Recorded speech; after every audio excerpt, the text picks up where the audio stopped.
ભાવનગર તળાજા તથા Ghogha road police સ્ટેશનમાં દાખલ થયેલ ઇંગ્લિશ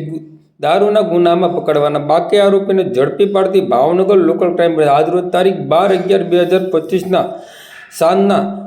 19:15 કલાકે જાણવા મળતી માહિતી અનુસાર વાત કરીએ તો ભાવનગર લોકલ ક્રાઇમ બ્રાન્ચના પોલીસ સ્ટાફના માણસો ભાવનગર ગ્રામ્ય વિસ્તારમાં પેટ્રોલિંગમાં હતા. તે દરમિયાન બાતમી મળી કે ભાવનગર તળાજા તથા ઘોઘા રોડ પોલીસ સ્ટેશનમાં દાખલ થયેલ ઇંગ્લિશ દારૂના ગુનામાં પકડવાના બાકી આરોપી ગોપાલભાઈ સુખાભાઈ બારિયા રહે સથરા ગામ સથરા પીપલ્લા રોડ મુંજવા વિસ્તાર તાલુકો તળાજા જિલ્લો ભાવનગર વાળો મહુવા ચોકડી ખાતે ઊભો છે. જે બાતમી વળી જગ્યાએ રેડ કરી